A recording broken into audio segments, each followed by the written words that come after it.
Cabin mate 24 hours study hall and work space mobile app download చేసుకుని ఇప్పుడే మీ cabin book చేసుకోండి. Hi, welcome to our channel. నేను మీ రోషన్. చిన్న బ్రేక్ తర్వాత మళ్ళీ స్టార్ట్ చేశాను.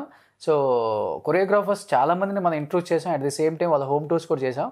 సో చాలామంది కొరియోగ్రాఫర్స్ని మాస్టర్ అంటూ ఉంటారు. బట్ కొంతమంది మాస్టర్స్ ఏంటి అంటే తెర వెనక వాళ్ళు ఏం చేయలేకపోయినా కానీ తెర ముందు చాలా ముందుండి నడిపిస్తుంటారు అనమాట. అలాంటి మాస్టర్లలో ముందుండే నటరాజ్ మాస్టర్ చాలా షోలలో మనం జడ్జిగా కూడా చూసాం. సో రంగం కావచ్చు, ఆటా 2 కావచ్చు, ఆటా 3 కావచ్చు, డి కావచ్చు, మగధీరా కావచ్చు, ఇలాంటి ఎన్నో షోలకు జడ్జిగా ఉన్న నటరాజ్ మాస్టర్ ప్రజెంట్ మనతో పాటు ఉన్నారు. ప్రజెంట్ అసలు తన లైఫ్ స్టైల్ ఏంటి, తను ఎక్కడి నుంచి వచ్చారు, ఎన్ని సినిమాలు చేశారు, ఎన్ని సినిమాలు యాక్ట్ చేశారు, ఎంత మందితో కాంట్రవర్సీ చేశారు, ఆయన మాటలను తెలుసుకుందాం. Hi master. హలో, ఎలా ఉన్నారు? సూపర్. సో నటరాజ్ మాస్టర్ అనగానే చాలామంది గుర్తొచ్చేది ఏంటంటే షోలలో జడ్జిగా కనపడతారు మాకు. మంచిగా హీరోయిన్ పక్కన మంచి కాస్ట్యూమ్ వేసుకొని మంచిగా రెడీ అయిపోయి షో అయిపోయేలోపు ఆ హీరోయిన్ పడేద్దాం అన్న రేంజ్లో కనపడతారు. అది రాంగా అది పెళ్ళయింది కదా. ఓ పెళ్లి ముందు అయితే పడేశారు. నాగార్జున తర్వాత నేనే నాగార్జున ఇండస్ట్రీలో. సో ఇండస్ట్రీకి వచ్చి 22 years అయిపోయింది ఆల్మోస్ట్. ఇప్పటి వరకు నటరాజ్ మాస్టర్ ఇంటర్వ్యూ ఒక్క దాంట్లో కూడా లేదు, ఎక్కడా కూడా లేదు. ఎందుకని ఇంటర్వ్యూస్ ఇవ్వటం ఇష్టం లేదా, లేకపోతే మీ లైఫ్ స్టైల్ ఇలానే ఉండిపోయిద్దా? అలా అని కాదు, నేను కష్టపడి పైకి వచ్చాను. అంటే అందరు కష్టపడి పైకి వస్తారు, కానీ నాకు కొద్దిగా ఎవడన్నా ఎక్కువ చేస్తే ఈడు ఎక్కువ చేస్తున్నాడని నేనే అంటాను. బట్ నేను చేస్తే ఇంకోటి ఎవడన్నా అనొద్దు అనే ఒక పాయింట్లోనే నేను ఎందుకు ఇప్పుడు అవసరమా అనే పాయింట్లో. కానీ ఇప్పుడున్న సిచ్యువేషన్లో సోషల్ మీడియా చాలా ఇంపార్టెంట్. ఓకే, అది 22 years తర్వాత తెలిసింది అది. అప్పటికి చాలా లాస్ అయిపోయింది. ఓకే, బట్ నేను ఇన్ని సంవత్సరాల నుండి నేను 22 years అయింది కదా, 10 years 5 years ముందు వచ్చిన వాళ్ళు కూడా, 2 years ముందు వచ్చిన వాళ్ళు కూడా సోషల్ మీడియా ద్వారా ముందుకెళ్ళిపోయారు.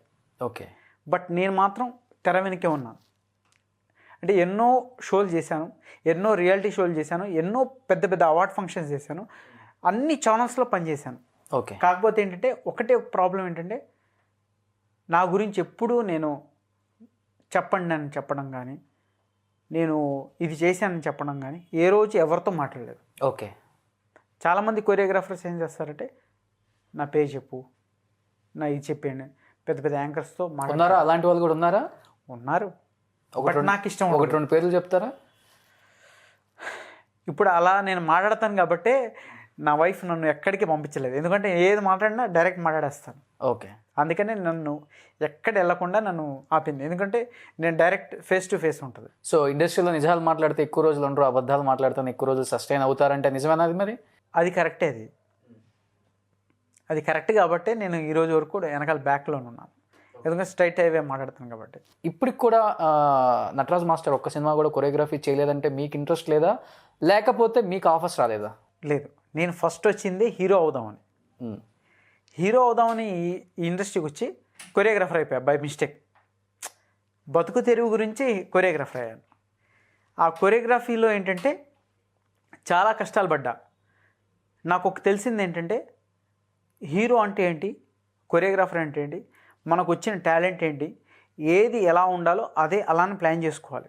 ఎప్పుడు ఏది కావాలో అప్పుడు దాని తగ్గట్టే మనం చేసుకోవాలి తప్ప మనకేదో ఉందని చెప్పి జనాల మీద ఎప్పుడు రుద్దొద్దు. ఓకే.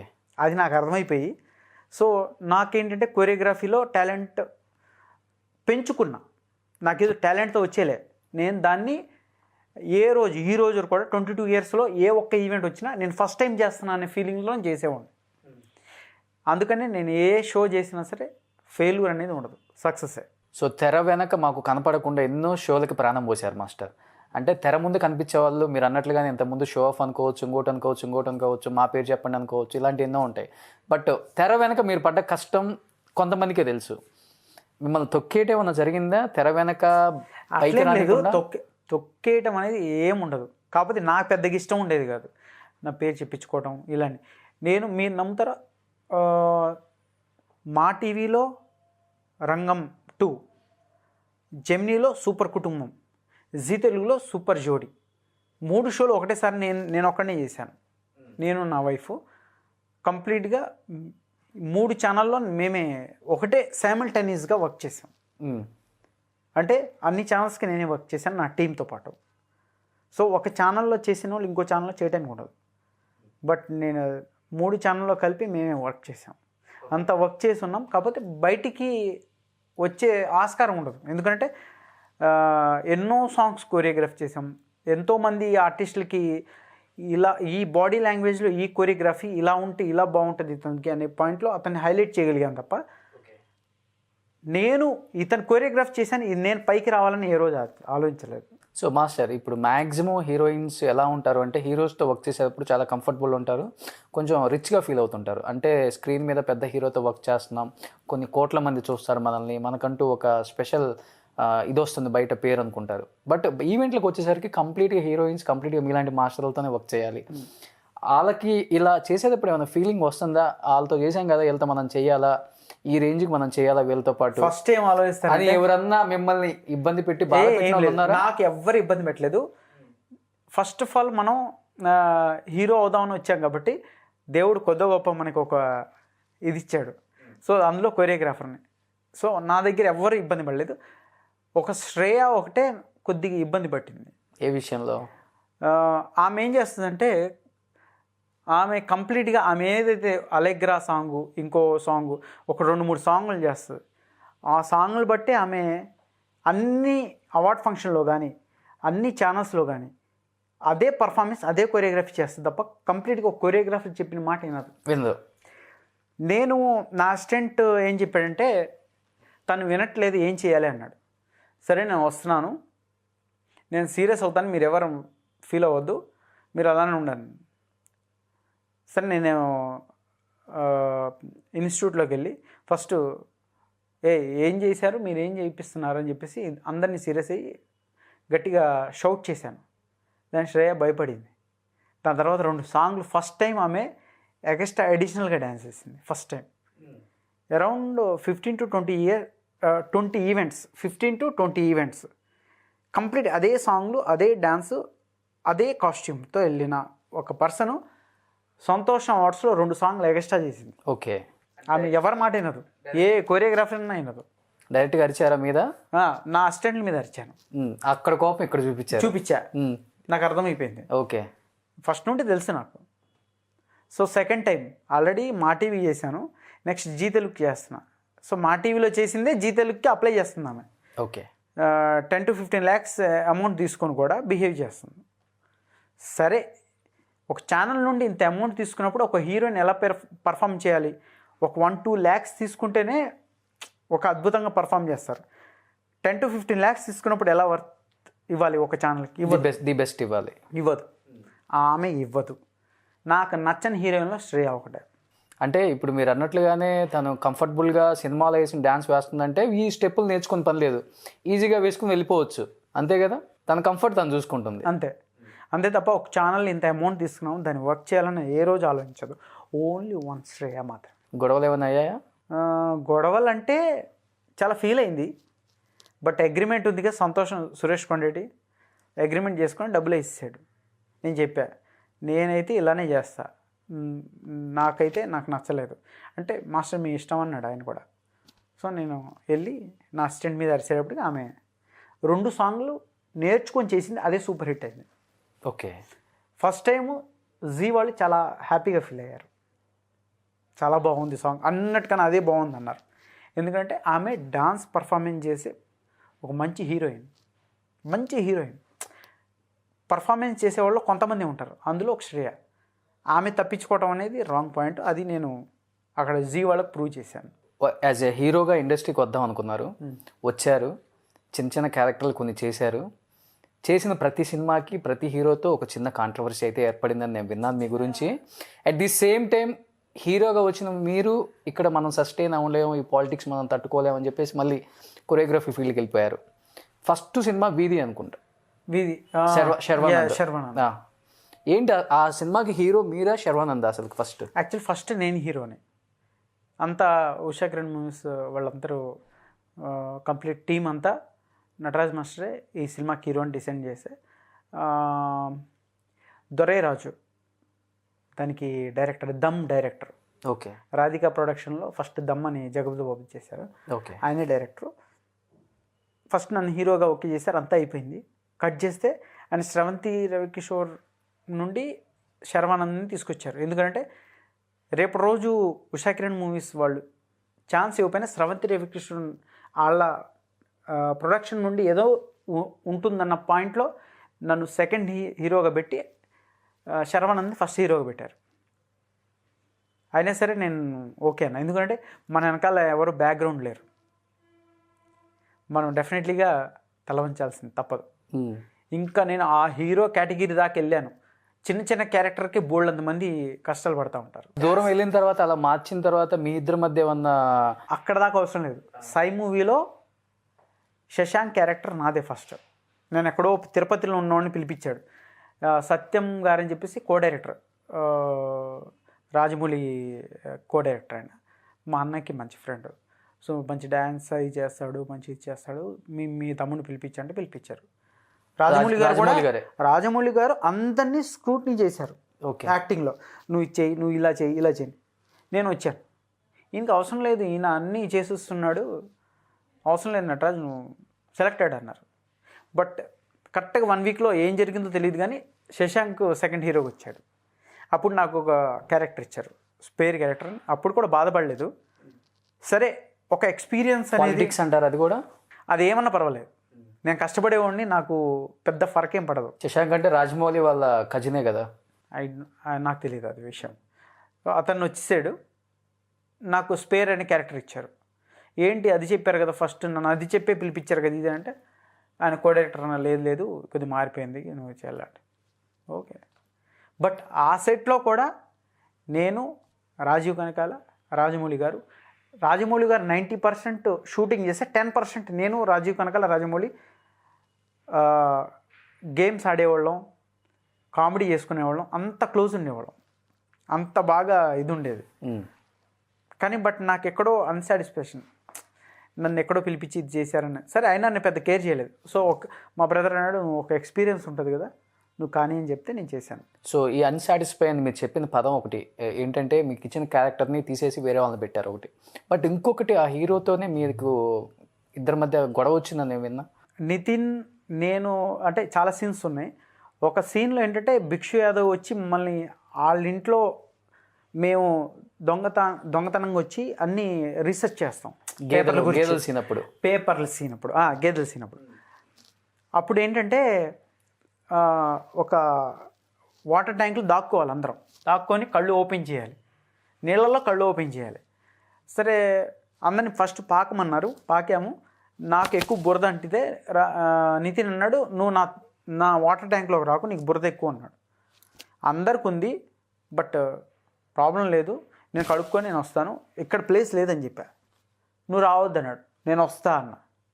నువ్వు రావద్దని మళ్ళీ అన్నాడు, నేను వస్తా అని చెప్పేసి వెళ్ళి ఆ వాటర్ ట్యాంక్లో నేను ఓపెన్ చేసి అక్కడ నుండి ఫీల్ అయిపోయాడు అతను. నాకు పెద్ద ఫరకేం పడదు. నేను యాజ్ ఎ డైరెక్టర్ చెప్పినప్పుడు ఎంతమంది పడతారు ఒక వాటర్ ట్యాంక్లో? 3 మెంబర్స్. అది చాలా 3 మెంబర్స్ పట్టే ఎంత ఉంటుంది. ఆల్రెడీ ఒక 3 రియల్ సీన్. కళ్ళు ఓపెన్ చేయాలి, వాటర్లో కళ్ళు ఓపెన్ చేయాలి, ఇలా అది చాలా కష్టం. బట్ ప్రాక్టీస్ చేయించాడు ఆయన, చేయి పెట్టి నొక్కి మరీ లోపల అందరినీ కళ్ళు ఓపెన్ చేయండి రాజమౌళి గారు చేయించారు. చేసాం. ఎంతసేపు పట్టింది ఆ సీన్ చేయడానికి? ఆ సీన్ వాటర్లో మనం ఎక్కువసేపు కూడా ఉండలేదు, 10 seconds దాటితేనే కొంచెం. లేదు, మినిమం 20 seconds. తర్వాత అందరు బయటకు వచ్చేవాడు ఊపిరాడక. నేను కొద్దిగా ఎక్కువ ఉండేవాడిని, ఎందుకంటే నేను ఫస్ట్ నుండి స్విమ్మింగ్ చేసేవాడిని. లోపల ఉంటే మినిమం 30 seconds 1 minute బ్రీత్ ఆపుకొని నేను ఉండేవాడిని లోపల. నాకు బాగా అలవాటు, అలా ఉండేవాడిని. సో అక్కడ నితిన్కి నాకు కొద్దిగా డిఫరెన్స్ వచ్చింది. దానికి ముందు మంచి ఫ్రెండ్స్ గారు ఇద్దరు, మంచి ఫ్రెండ్స్. అంటే ఎంత ఫ్రెండ్స్ అంటే నేను ఓపెన్గా మాట్లాడాను, ఎన్టీఆర్తో అయినా ఓపెన్గా మాట్లాడతాను, అల్లు అర్జున్తో ఓపెన్గా మాట్లాడతాను, నితిన్తో అయినా ఓపెన్గా మాట్లాడతాను. ఎందుకంటే వాళ్ళు సినిమాలో రాకముందు నుండి నేను హీరోయిన్స్తో పాటు ఈవెంట్స్ చేసేవాడిని. ఇటు 3 హీరోయిన్స్, ఇటు 3 హీరోయిన్స్, ఆ టాప్ హీరోయిన్స్. వాళ్ళు ఇంకా అప్పటికి సినిమాల్లో రాలేవరు. బట్ ఇద్దరు ఎప్పుడు మధ్యలో కలుసుకుంది లేదా? మీరు ఎప్పుడు కలుసుకుంది లేదు. శర్వాన్తో కలుసుకుంది లేదు అదే సినిమా, నితిన్తో కలుసుకునేది లేదు. ఇన్ని ఈవెంట్స్ చేస్తున్నారు కదా, ఎక్కడో చోట తగులుతారు కదా, మళ్ళీ తగులుతారు. కానీ నేను చిరంజీవి గారు నా వైపు చూసి నవ్వితే కానీ నేను నవ్వుతా. ఓకే. ఎందుకనంటే నాకు ఒక యాటిట్యూడ్ ఉంటుంది, ఏంటంటే నేను కష్టపడి వచ్చా, చిరంజీవి గారు కూడా కష్టపడి వచ్చారు. ఆయన నన్ను చూస్తే ఓకే ఆయన కష్టపడి పైకి వచ్చిన ఆయన నన్ను కష్టపడి పైకి వచ్చిన వాడిని చూసి నవ్వారు అని ఒక ఫీల్ ఉంటుంది కదా, ఆ ఫీల్తో చూస్తా. ఎవరన్నా యాటిట్యూడ్గా చూస్తే నేను అసలు పట్టించుకోను, ఎవరైనా సరే. సో అల్లు అర్జున్, ఎన్టీఆర్ వీళ్ళే ఇండస్ట్రీకి రాకముందు నుంచి ఒక మంచి కొరియోగ్రాఫర్గా ఉన్నారు ఇండస్ట్రీలో మాస్టర్. వాళ్ళు ఇండస్ట్రీకి రాకముందు ఈవెంట్స్ చేసేటప్పుడు మీతో ఒక బాండింగ్ ఉంటుంది ఏ హీరోకైనా కానీ. మీకు బాగా గుర్తుండిపోయే మెమరబుల్ మూమెంట్ ఏంటి లైఫ్లో? ప్రభాస్ది ఫస్ట్ పాయింట్ చెప్తానంటే, నేను ప్రభాస్తో చక్రం చేశా. చక్రంలో ఏంటంటే ప్రభాస్ ఒక మెయిన్ హీరో, దాని తర్వాత సెకండ్ హీరోస్ పాయింట్ ఆఫ్ వ్యూలో ఒక 4-5 కృష్ణవంశీ గారు ప్లాన్ చేశారు. ఆ టైంలో నేనేం చేశానంటే ఓకే కంప్లీట్గా ఒక 6 months ఆయనకి కంప్లీట్గా రాసిచ్చేసాం. ఏంటంటే ప్రభాస్ తర్వాత మేమే 5 మెయిన్ హీరోస్. ప్రభాస్ మమ్మల్ని నడిపించే ఒక మెజిషియన్లో ఒక మెజిషియన్ ఉంటాడు కదా, ఏదన్నా ప్లే చేస్తున్నప్పుడు ఈ క్యారెక్టర్స్ని ఆయనే ప్లే చేస్తూ ఉంటాడు. అలా ప్రభాస్ ఒక మెజిషియన్, మేము ఆ కింద 5 మెయిన్ క్యారెక్టర్స్. కృష్ణవంశీ గారికి శ్రీ ఆంజనేయం కొద్దిగా ప్రాబ్లం వచ్చింది. ఓకే, అంటే అంత ఖర్చు పెట్టాక కొద్దిగా ఏదో చిన్న ప్రాబ్లం వస్తే అప్పుడు ఈ చక్రం అనే మూవీని కంప్లీట్గా మార్చేశారు స్టోరీని. ఫస్ట్ చెప్పింది వేరు, తర్వాత చెప్పింది వేరు. తర్వాత చెప్పిన ప్రకారం అసలు మేము 5 మెయిన్ లీడ్, సెకండ్ లీడ్స్ ఉండేవాళ్ళం ప్రభాస్ తర్వాత మార్చేశాక నాకు అర్థమైపోయింది. ఎందుకంటే నేను ఎన్నో చూసుంటాను. వీళ్ళు ఏంటంటే నాకు అది ఇంపార్టెంట్ కాదు, నాకు ది బెస్ట్ ఇస్తున్నారు అనేది ఇంపార్టెంట్. అతను జోగి బ్రదర్స్లో ఒక కృష్ణంరాజు, అతను కృష్ణవంశీ గారు వర్క్ చేసేవాడు. నేను పిలిచి అడిగా, ఇప్పుడు స్టోరీ మారిపోయింది కదా, మాకేమైనా డైలాగ్స్ ఉంటాయని అడిగాను. ఓకే, ఉండవమ్మా, నేను చూసి చెప్తా, నీకు ఏదైనా ఉంటే చెప్తా అన్నాడు. నేను ఒక 5 minutes టైం ఉంటే నాకు చిన్న పని ఉందని చెప్పాను. నాకు అప్పటికే అర్థమైపోయింది స్టోరీ. ఇక నన్ను ఇదేదో తేడా కొట్టేటట్టుంది, టైం వేస్ట్ చేసేటట్టున్నారు అని చెప్పేసి నేను జంప్ అయిపోయాను. ఓకే, ఎందుకంటే నేను చాలా బిజీ ఆ టైంలో, చాలా అంటే చాలా బిజీ. నేను వెళ్ళిపోయి నా ఈవెంట్స్ బిజీలో ఉండిపోయా. నా ఫోను వాళ్ళు ఎవరు ఫోన్ చేసినా ఫోన్ ఎత్తలే. కృష్ణవంశీ గారికి ఈగో ఎక్కువైపోయింది. అప్పుడు మీ మీద, నా మీద. కృష్ణవంశీ సినిమాను వదిలేసి వెళ్ళిపోయాడంటే వీడేంటి అని చెప్పేసి ఆయన పగ పెట్టుకున్నాడు. ఆ లొకేషన్ అందరు ఫోన్ నుండి ఫోన్ చేయడం మొదలుపెట్టాడు. నేను ఎవరు ఫోన్ ఎత్తట్లే. ఇక ఏం చేయడంటే షెడ్యూల్ బ్రేక్ వచ్చాక ఆఫీస్ ల్యాండ్లైన్ నుండి ఫోన్ చేయించాడు. ప్రభాస్తో పాటు చేసే ఫ్రెండ్స్ క్యారెక్టర్స్కి ఎవరైతే ఉన్నారో వాళ్ళకి ఫారెన్లో సాంగ్ ఉంది అని. ఓకే, అట్లన్నా వస్తారని ఆఫీస్కి పిలిపించి నన్ను తిడదామని ప్లాన్ చేశాడు. మేనేజర్ ఫోన్ చేసి ఇట్లా ఉంది, నువ్వు రావాలి, నీకు పాస్పోర్ట్ ఉందా అన్నాడు. మొన్నే చేయించానన్నా. నాకు అప్పటికి అర్థమైపోయింది. మనకి ఇంకా ఎక్కువ కకృతి అప్పుడు. నాకు తెలీదా ఇవన్నీ, నేను కష్టపడి వచ్చి ఇవన్నీ చూసి చాలా ముందే చేయించేసాను, రెడీగా ఉంది అన్న. వచ్చేసరి పొద్దునే పాస్పోర్ట్ తీసుకున్నాను. ఓకే అని స్విచ్ ఆఫ్ చేసా వాళ్ళు పడే. ఆయన కోపం ఏంటి, నిజంగా కృష్ణవంశీ అనే డైరెక్టర్ సూపర్ డైరెక్టర్, నేను ఆయన పెద్ద ఫ్యాన్ని. అది చూసే నేను ఇవన్నీ వదిలేసి ఆయన దగ్గరికి వస్తే ఫస్ట్ చెప్పింది వేరు, సెకండ్ మారిపోయినప్పుడు చెప్పలేము. అందుకే సినిమానే మారిపోయింది, మొత్తం సినిమానే మారిపోయింది. ఆ చక్రం అనే సినిమా ఆయన హిస్టరీలో లేకుండా పోయింది. టు బి ఫ్రాంక్ చెప్తున్నాను నేను. ఎందుకనంటే కొన్ని కారణాలు చెప్పలేము. నేను చూస్తా. ఏంటి చూసి 2 చెప్పండి. కృష్ణవంశీ సినిమా అనగానే అందరూ మార్నింగ్ 6 o'clock అంటే 6 o'clockకి అక్కడ ఉండాలి. మేము ముందే వెళ్ళే టైంలో ఫోన్ చేసేవాళ్ళు, లేదు ఈరోజు షూటింగు అని చెప్పేవాళ్ళు. అంత దూరం వెళ్ళి మనం రిటర్న్ వచ్చేసేవాళ్ళం. లొకేషన్కి వెళ్ళాక సమ్ హీరోయిన్ వచ్చేది, ఏమే షార్ట్సే ఉంటాయి, మీకు కూర్చోండి అని చెప్పేవాళ్ళు. ఏముండేది కాదు, 2 days అయినా 3 days అయినా షార్ట్స్ ఉండేవి కావు. అర్థమైపోయింది నాకు. పేరు చెప్పను, హీరోయిన్ పేరు. చెప్తారులే మీరు. నేను చెప్పను. నేను ఒకప్పుడైతే చెప్పేవాడిని, ఇప్పుడు చెప్పను. చెప్పేవాళ్ళు, అందుకే నటరాజ్ మాస్టర్ అంటే చెప్పడమే. బట్ మారాలి, అసలు ఉండదు మీ. అప్పుడప్పుడు మారాలిగా, నేను కూడా మారాలి కదా. నేను చెప్పనని చెప్పాను. ఓకే, నేను చెప్పాను కదా. లొకేషన్ రాగానే సీన్ మారిపోయేది. ఓకే, ఏదైతే ప్రోగ్రామ్ చెప్పినప్పుడు ఒక ఆర్టిస్ట్కి ఆ టైంలో వాళ్ళ సీన్ నడిచేది కాదు. అలా 3 days 4 days చూసా. నాకు అర్థమైపోయి నేను కంప్లీట్గా సినిమాని అవాయిడ్ చేసాను. అందుకే నేను తక్కువ సీన్స్లో ఉంటాను నేను అందులో. మీరే ఇన్ని విధాలుగా ఇబ్బంది పడ్డారు ఆ సినిమాకి. మరి దాంట్లో ఒక మేజర్ పిల్లర్ హీరోగా చేస్తున్న ప్రభాస్ ఎలా ఫీల్ అయ్యాడు అసలుకి? ఆయన నిజంగా గ్రేట్. నిజంగా ఆయన ఒక డైరెక్టర్ని గుడ్డిగా బ్లైండ్గా నమ్ముతాడు, చాలా బ్లైండ్గా నమ్ముతాడు. లేదు, నాకు నా హెయిర్ స్టైల్ అంటే చాలా ఇష్టం ఆయనకి. ప్రభాస్కి డార్లింగ్ నీ హెయిర్ అంటే భలే ఉంటుంది డార్లింగ్ అనేవాడు. ఫస్ట్ టైం ఆయన పౌర్ణమి షూటింగ్ 7 acres జరిగింది. ఇది ఫస్ట్ టైం కాదు, మీన్స్ పౌర్ణమి సినిమా 7 acres కాదు, పైన అన్నపూర్ణ స్టూడియోలో 4th floor జరిగింది. నేను అప్పుడే ఫస్ట్ ఛత్రపతి ఫస్ట్ రిలీజ్ రోజు చూసింది అతడు ఛత్రపతి. నేను ఏ సినిమా చూడలేదు. ఛత్రపతి చూసి నేను వచ్చి చెప్పా, ఎందుకంటే నాకు మా ఇద్దరికి ఇది ఆ సినిమా చక్రంలో క్లోజ్నెస్ ఉంది కదా, ఉన్నప్పుడు బాగా క్లోజ్ అనమాట. ఆ తర్వాత నేను ఇక్కడికి వచ్చా, మా బ్రదర్ అక్కడ అసోసియేట్ డైరెక్టరే చేసేవాడు. సో నేను అక్కడికి వెళ్ళినప్పుడు కలిశాడు. నువ్వు బిలీవ్ చేస్తావో లేదో, ఛత్రపతి సినిమా నీ లైఫ్లో ఒక్క మేలు రాయని చెప్పా. చెప్పు డార్లింగ్ నిజంగా నా. అప్పుడే ఏ షాట్ అంటే పౌర్ణమిలో తబలా కొడుతూ విలన్ని కొట్టడం, అదే షాట్. ప్రభు మాస్టరు చార్మి అక్కడ ఉన్నారు, నేను వెళ్ళా అనమాట.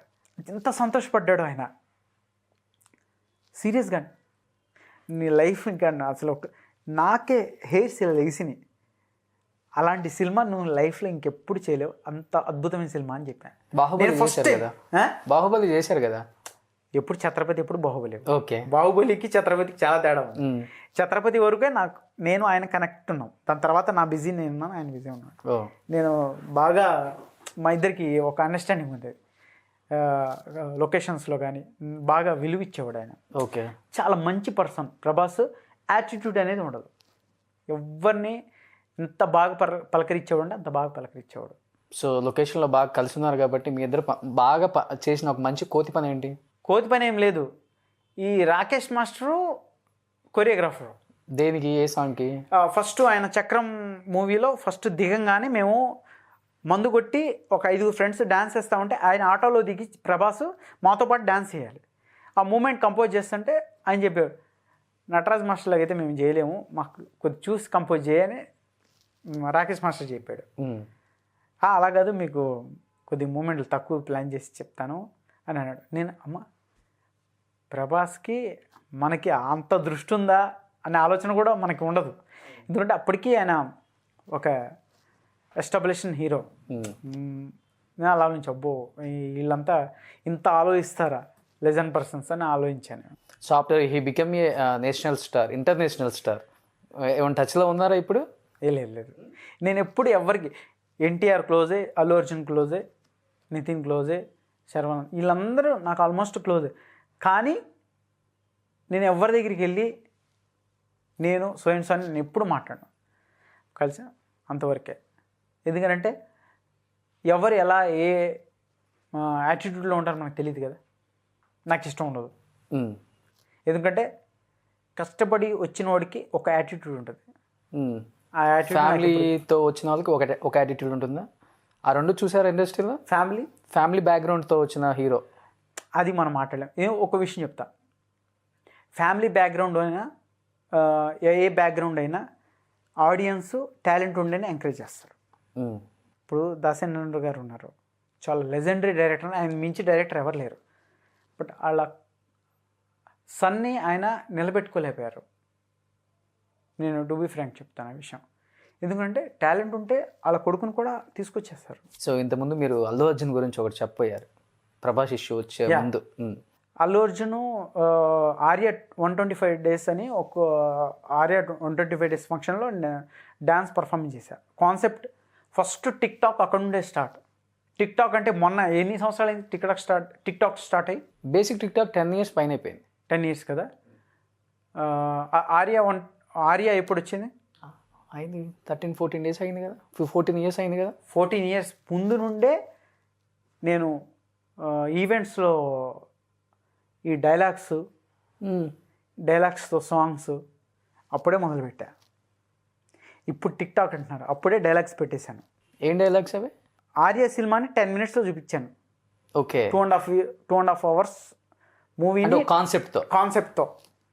అలా అన్ని మూవీస్ని ఈవెంట్లో రిప్రజెంట్ చేస్తూ 10 minutesలో డైలాగ్స్ సాంగ్స్ అలా చేసుకుంటూ వచ్చా.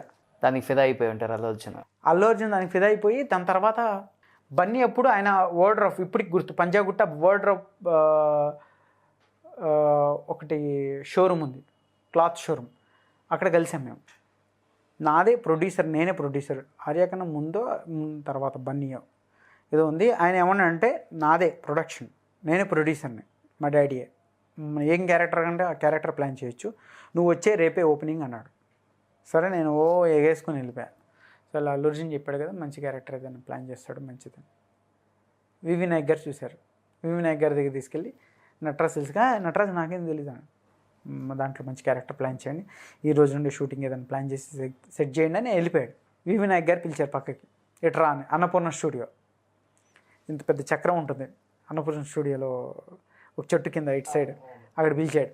ఇది హీరో ఫేసు, అల్లు అర్జున్ పక్కన అందరూ ఒకసారి చూడు ఒకసారి ఎలా ఉన్నారో అన్నాడు. చూశాను, వాడు ఇలా ఉన్నాడు, ఒక హెయిర్ పెంచుకున్న వాళ్ళలో నువ్వు ఏమైనా సెట్ అవుతావా అన్నాడు. లేదు బన్నీ పిలిచాడు, నేను వచ్చాను. నువ్వు హీరో మెటీరియల్, నువ్వు చేయకు, నా మాటిని అర్జెంట్కి వెళ్ళిపో, నేను ఏదో ఒకటి చెప్తా. బట్ ఇందులో నువ్వు వెళ్ళావా నీ లైఫ్ మొత్తం ఇందులో ఉండిపోద్ది, నువ్వు హీరోగా ముందుకు రాలేవు, నువ్వు వెళ్ళిపో అన్నాడు వినాయక్. నేను ఇమ్మంటే ఇందులో ఏదో క్యారెక్టర్ పెట్టి 10 డైలాగులు నీకు పెడతా, టెన్షన్ లేదు, బట్ నువ్వు అర్జెంట్గా వెళ్ళిపో ఇక్కడ నుండి, నేను ఏదో ఒకటి చెప్పేస్తా అని చెప్తే నాకు ఉండి వెళ్ళిపోయా. అల్లు అర్జున్ కూడా చెప్పలే, వెళ్ళిపోయా. ఇక అదే లాస్ట్ అల్లు అర్జున్ కలవడం. నేను ఎందుకని వద్దనుకున్నారా, క్యారెక్టర్ ఆర్టిస్ట్గా వద్దనుకున్నారా? ఇప్పుడున్న హీరోలు కూడా చాలా నాకేం కావాలో నాకే తెలియలేదు, సపోర్టింగ్ క్యారెక్టర్స్ చేసి ఎక్కువ ఎస్టాబ్లిష్ అవుతున్నారు. నాకు లేదు అప్పుడు ఫ్రెండ్స్లో ఆయన స్టోరీ ప్రకారం ఫ్రెండ్స్కి ఎక్కడ స్కోప్ లేదు ఆ మూవీలో. ఫ్రెండ్స్ లాగా ఉంటారు, 4-5 డైలాగులు ఉంటాయి, ఓకే, పెద్దగా ఏం ఉండదు దాంట్లో. ఆ స్టోరీ మీరు చూసే ఉంటారు బన్నీ, దాంట్లో పెద్ద మ్యాటర్ ఏమి ఉండదు. అదే వాస్తవంగా వివి నాయక్ గారు చెప్పారు నాకు, ఏదైనా మంచి క్యారెక్టర్ ఉందనుకో నేనే చెప్తా అంటే వెనక జూనియర్ ఆర్టిస్ట్ లాగా నిలబడిపోవాలి అంతేనా? 2-3 డైలాగులు ఉంటాయి, అంతకు మించి ఏముంటుంది దాంట్లో. నీకు ఏం హ్యాపీ ఉంటుంది అని అడిగాడు. నువ్వు ఇక్కడే ఉండిపోతావు, నువ్వు ముందుకెళ్ళావు, నువ్వు వద్దు నా మాట ఏమో అన్నాడు. నా చేతులారగా నీ కెరీర్ని నేను అనవసరంగా ఒక క్యారెక్టర్ ఆర్టిస్ట్ కూడా కాదు, ఒక బ్యాక్గ్రౌండ్ ఆర్టిస్ట్గా డిజైన్ చేసినట్టు అవుద్ది, వద్దు అన్నాడు. ఎస్పెషల్లీ మీరు ఇంతమంది హీరోలతో ర్యాప్ ఉంటుంది కాబట్టి ఏ హీరోనైనా అడగటం జరిగిందా మంచి సపోర్టింగ్ క్యారెక్టర్స్ కోసం కావచ్చు, ఫ్రెండ్ రోల్స్ కోసం కావచ్చు? సుకుమార్ గారు ఆర్యకి అడిగారు, అప్పుడు మంచి నవదీప్ క్యారెక్టర్ కూర్చోబెట్టి ఒక 10 scenes ఉంటాయి, మాస్టర్ రండి కూర్చోండి అది ఇది అని ఆయన బాగా రెస్పాన్స్ ఇచ్చారు. ఇదేంటి నేను డైరెక్టరు ఈ సినిమాకి, దిల్ రాజు ప్రొడ్యూసరు కూర్చోబెట్టి ఒక 10 scenes ఉంటాయి మంచి క్యారెక్టర్ అది. 10 scenes అంటే అప్పటికి నాకు తెలీదు, 10 scenes అంటే ఏమో ఉంటుంది ఏదో అనుకున్నా. ఇప్పుడు 10 scenes అంటే తర్వాత చెప్పాడు ఈ క్యారెక్టర్ ఇది. ఆయన నా 4th floorలో ఉండేవాడు, నేను శ్రీనగర్ కాలనీలో ఉన్నప్పుడు ఆయన 4th floorలో, నేను 1st floorలో ఉండేవాడు. సుకుమార్ గారు అంతకు ముందు నుండే నా ఈవెంట్లో ఆయన చూసేవాళ్ళు, ఆయన బాగా ఇంపార్టెంట్ ఇచ్చేవాళ్ళు. చాలా మంచి వ్యక్తి సుకుమార్ అనేది, ది బెస్ట్ పర్సన్ అనమాట. ఇస్తానంటే కూడా నాకు ఎందుకు నేను డేర్ చేయలేకపోయాను, అంటే సినిమా ఇండస్ట్రీని ఎక్కువ నమ్మలేకపోయాను నేను. ఎందుకంటే సై తగిలిన దెబ్బకి నేను పెద్దగా రియాక్ట్ అవ్వలేకపోయాను దేనికి కూడా. ఒక సై మూవీ వల్ల నేను కంప్లీట్గా వదిలేయటం జరిగింది. నేను హీరోగా వస్తే తప్ప రియాక్ట్ ఎక్కడ అవ్వలేదు. ఓకే, అక్కడ కూడా రాజకీయాలు ఉన్నాయి. ఏంటి ఇండస్ట్రీలో ఇన్ని రాజకీయాలు ఉన్నాయా మాస్టర్? ఒకటి బ్యాక్గ్రౌండ్ ఉండాలి, బ్యాక్గ్రౌండ్ టాలెంట్ ఉండాలి, అది వేరే విషయం. డబ్బు ఉండాలి. ఈ సినిమా మిస్ అయితే ఇంకో ప్రొడ్యూసర్ ఇచ్చేటట్టు ఉండాలి. నాలాంటి వాడికి ఇస్తే ఏముంటుంది, లేకపోతే హీరోయిన్ అయి ఉండాలి మీరు. అది నేను మాట్లాడలేను దాని గురించి, అది నేను మాట్లాడలేను దాని గురించి. నేను నో కామెంట్స్. ఇండస్ట్రీలో ఉంది అసలు కమిట్మెంట్? నేను అవన్నీ అస్సలు పట్టించుకోను, నా పని నేను. పోనీ కొరియోగ్రఫీ ఫీల్డ్లో కూడా ఎక్కువ ఉంటుంది అంటే కమిట్మెంట్స్? లేదు అదేం ఉండదు. నిజమా? అసలు కొరియోగ్రాఫర్ అనేది చాలా కష్టపడి పైకి వచ్చి వాడికి ఆపర్చునిటీ రావటం అనేది చాలా ఇంపార్టెంట్. ఆ వచ్చిన దాన్ని ఇట్లా చేసుకోవాలంటే కొన్ని అడ్డదావాలు కూడా తొక్కాలి కదా. ఉన్నాయంటారు ఇండస్ట్రీలో? అసలు కొరియోగ్రాఫర్ అనేది ఆ పాయింటే కాదు, అసలు దానికి అసలు ఏ రకమైన సంబంధం లేదు. కొరియోగ్రాఫర్ అంటే ఒక మూవీలో కొరియోగ్రఫీ, ఆ కొరియోగ్రఫీ వీడ ఈ కొరియోగ్రఫర్ అనేది పాయింటే తప్ప దానికి ఎక్స్ట్రా ఇంపార్టెంట్ అనేది ఉండదు. ఓకే. వాడు డబ్బులు తీసుకున్నాడా లేకపోతే వాడు మంచి సినిమా చేశాడా అనే పాయింటే ఉంటుంది. ఈవెంట్స్లో అంటారా ఈ ఈవెంట్ని ది బెస్ట్ నిలబెడతాడా లేదా లేకపోతే ఇతను ది బెస్ట్ కొరియోగ్రాఫర్ లేదా అనేది ఆలోచిస్తారు తప్ప వేరేదేమి ఉండదు. సో మీ తర్వాత ఇండస్ట్రీకి వచ్చిన మాస్టర్లు ఎంతోమందో బాగా సక్సెస్ అయిపోయారు. సో శేఖర్ కావచ్చు, రఘు కావచ్చు, జానీ కావచ్చు, సత్య కావచ్చు, రాబర్ట్ కావచ్చు, వీళ్ళందరూ డీమ్ నుంచి వచ్చారు. వీళ్ళతో ఎలా ఉంటుంది మీకు ర్యాప్? మిమ్మల్ని గురువుగా భావిస్తారా లేకపోతే గురువు ఎవరు ఇండస్ట్రీకి వచ్చారా వాళ్ళే గురువులాగా భావిస్తారు తప్ప ఒకళ్ళని గురువుగా ఎవరు భావించరు. అసలు క్వశ్చనే లేదు. ఎందుకంటే ఫస్ట్ ఒకటైతే గ్యారెంటీ చెప్తాను, ఇప్పుడు 2 రాష్ట్రాలైనా ఒకప్పుడు ఒకటే రాష్ట్రం. ఈ రాష్ట్రం మొత్తంలో ఈవెంట్ చేసేది మాత్రం ఫస్ట్ నేనే. క్యాసెట్ని ఏలుతో తిప్పే టైం నుండి నేనే మొదలుపెట్టా. అప్పుడు ఎడిటింగ్ అంటే ఫస్ట్ నేనే మొదలుపెట్టా. ఈ సాంగ్ నుండి ఆ సాంగ్ వెళ్ళాలంటే క్యాసెట్ని ఇలా తిప్పి పెన్ను పెట్టి రెడీ అనగానే సాంగ్ రికార్డ్ చేసేవాళ్ళు. ఓకే. నెక్స్ట్ ఇంకో క్యాసెట్ పెట్టి ఇలా తిప్పి ఆ సాంగ్ పెట్టి మధ్యలో గ్యాప్ ఉండేది. ఈ లెక్కన మీకు ఒక 50 ఉంటే కలర్ వేసి మెయింటైన్ చేస్తున్నారు కదా. నేను త్వరగా వచ్చా ఇండస్ట్రీకి. 16 years 17 yearsలో వచ్చా. స్వీట్ 16 అంతే. అలా 10th క్లాస్ అయిపోగానే వచ్చేసాను హైదరాబాద్కి. ఓకే. సో దానివల్ల ఏంటంటే ఫస్ట్ నుండి ఉన్నాను కాబట్టి అలా ఉంది, కానీ ఏజ్ తక్కువే. మీరు కూడా రాకేష్ మాస్టర్ లాగా ఏదైనా హీరోలకు డాన్సులు నేర్పించారా? ఓ మై గాడ్, ఆయన గురించి నాకు చెప్పకండి. ఇంటికి పోయి మీరు కూడా నేర్పించుంటారు. 22 సంవత్సరాలు తిప్పే దగ్గర నుంచి ఉన్నారంటే. లేదు, ఆయన తిప్పుడు వేరు, మీ తిప్పుడు ఏంటి? ఆయన తిప్పుడు వేరు. ప్లీజ్ దయచేసి ఆయనతో కంపేర్ కూడా అల్లు అర్జున్కి, ప్రభాస్కి లేకపోతే చిరంజీవి నేను ఎవరికి నేర్పించానని చెప్పలేదు. వాళ్ళతో నాకు ర్యాప్ ఉందంతే, అంతే తప్ప వాళ్ళకి నేర్పించే వీళ్ళు నేర్పించే ఫేక్ మాటలు వద్దు. ఓకే.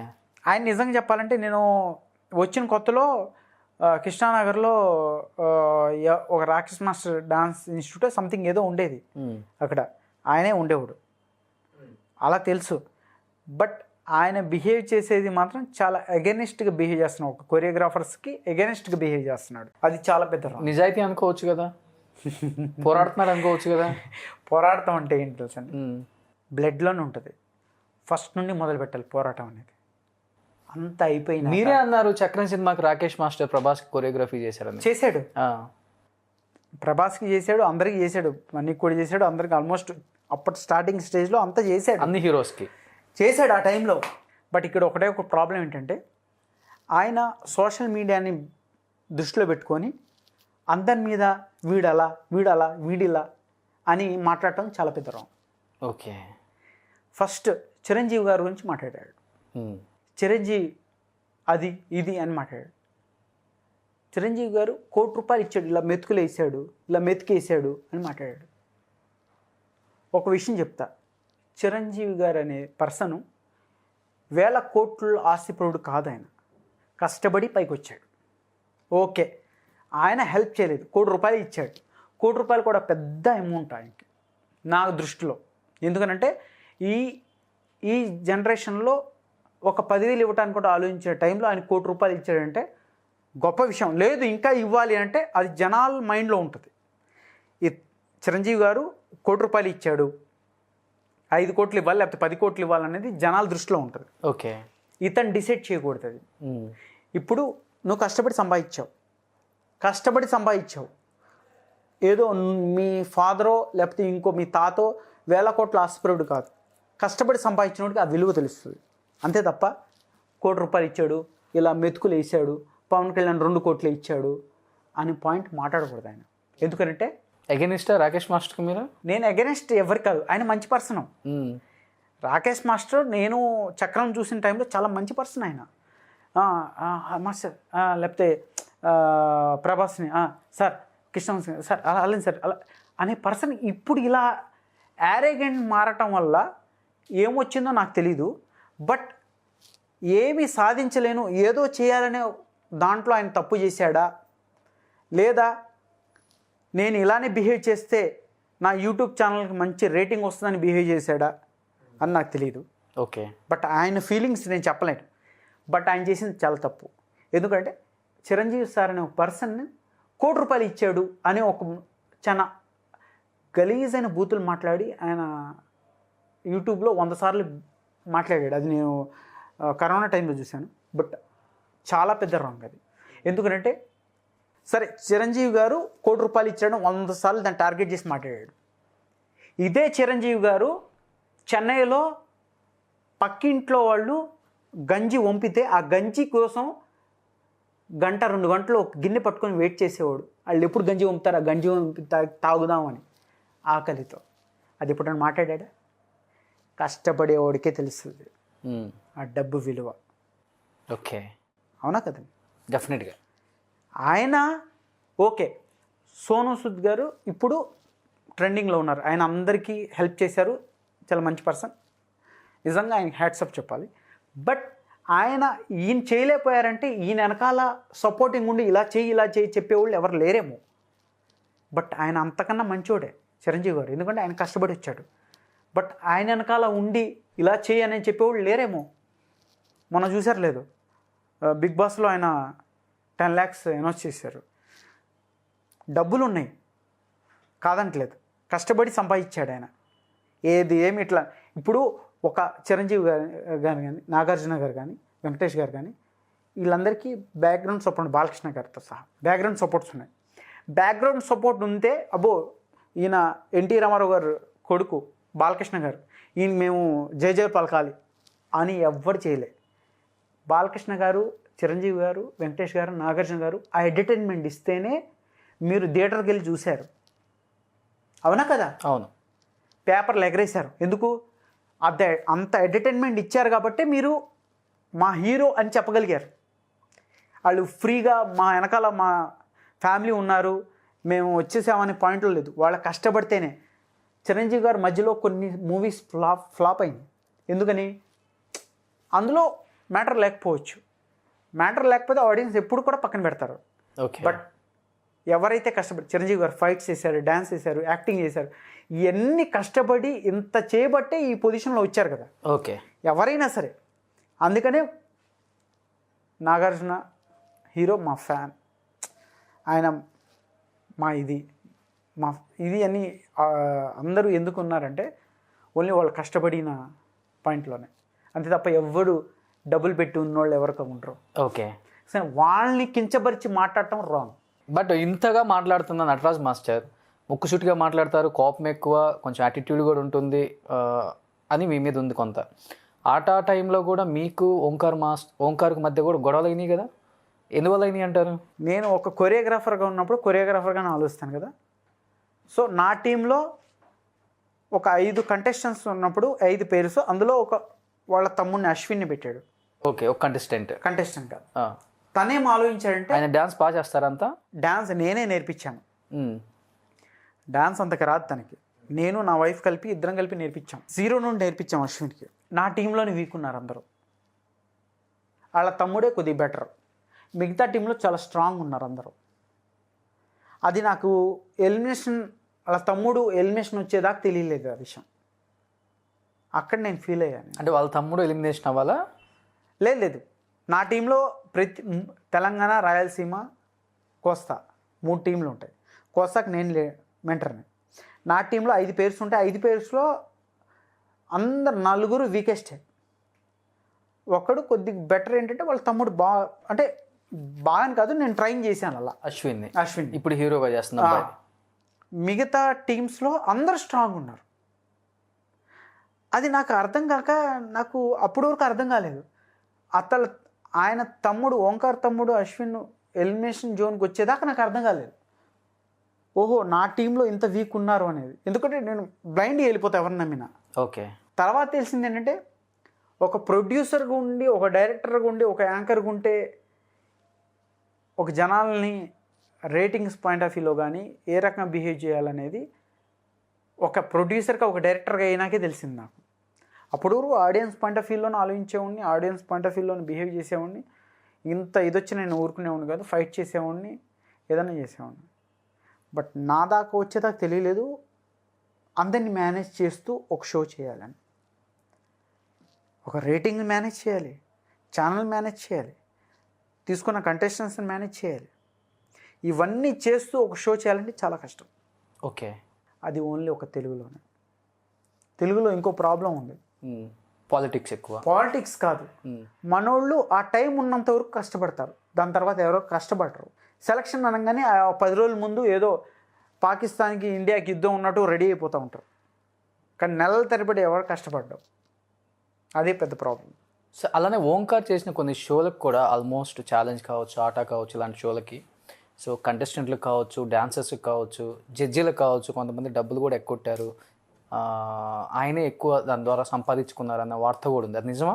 అబద్ధం చెప్పలేను, ఆయన ఎవరికి ఇచ్చాడు ఏంటో నాకు తెలియదు, కానీ నాకు మాత్రం పర్ఫెక్ట్ ఇచ్చాడు. ఓకే, అది ఓపెన్గా చెప్తాను. ఇచ్చాడా లేదా అనేది ఇంకా వాళ్ళకి ఆయనకి తెలియదు, మీకు తెలియదు, నాకు తెలియదు. మీరు ఎందుకంటే నాకైతే ఇది కావాలి, ఇస్తావా లేవా, ఇచ్చేవాడు. హే మీకన్నా ఎక్కువ అని రాసి ఇచ్చేవాడు నాకు. ఓకే, ఎందుకంటే ఆటా 1 ఫైనల్ నుండి అతనికి సపోర్ట్ ఉన్నా, ఆటా 1 ఫైనల్లో ఆయనకి సపోర్ట్ చేసిన దానికి ఆయనకి బాగా నచ్చింది. అక్కడ నుండి ఆటా 2, ఆటా 3 కంప్లీట్గా నేను ఆయనకి ఫుల్ సపోర్ట్ చేశాను.